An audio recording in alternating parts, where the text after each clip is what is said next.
I of yz equals integral 0 to pi by 2 y dash square plus z dash square plus 2yz into dx. Here we have been given with a functional involving two dependent variables y and z. We have to find the extremal satisfying the boundary conditions y of 0 equals 1, y of pi by 2 equals 0, z of 0 equals negative 1 and z of pi by 2 equals 0. We have the Euler's equation corresponding to two dependent variables y and z obtained as fy minus d by dx of fy dash equals 0 and fz minus d by dx of fz dash equals 0.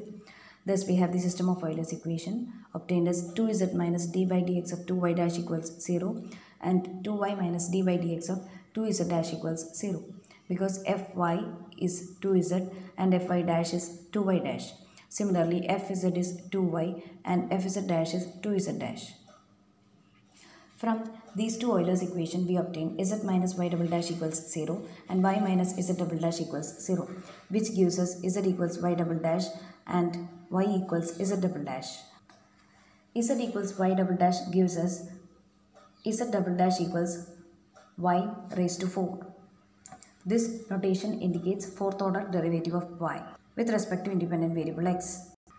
When you give z double dash equals y raised to 4 in this expression, we have y minus y raised to 4 equals 0, where y raised to 4 indicates derivative of y with respect to x with the order of differentiation equals 4. This equation may be rewritten as y raised to 4 minus y equals 0, which is d raised to 4 minus 1 applied on y equals 0, whose auxiliary equation is m raised to 4 minus 1 equals 0. We have four roots possible, which are plus minus I and plus minus 1. Thus, we have the complementary function obtained as y equals c1 cos hx plus c2 sin hx plus c3 cos x plus c4 sin x, where c1 cos hx and c2 sin hx are corresponding to m equals plus minus 1 and c3 cos x and c4 sin x are corresponding to m equals plus minus I. Corresponding to m equals plus minus 1, you can write y equals c1 e raised to x plus c2 e raised to negative x as well.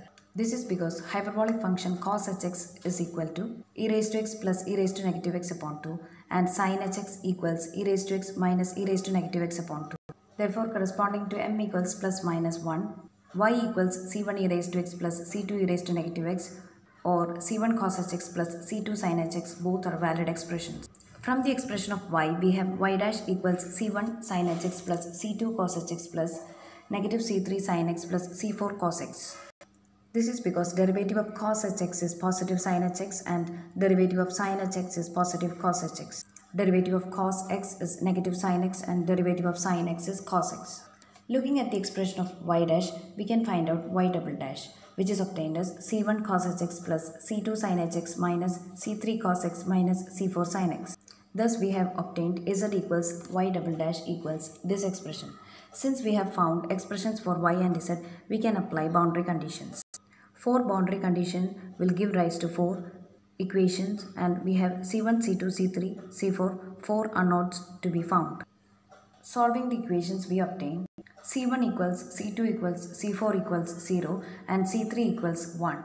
When you substitute these values in the expression of y, you get y equals cos x, and when you substitute these values in the expression of z, you get z equals negative cos x, and thus corresponding to each dependent variable we have obtained extremals y equals cos x and z equals minus cos x.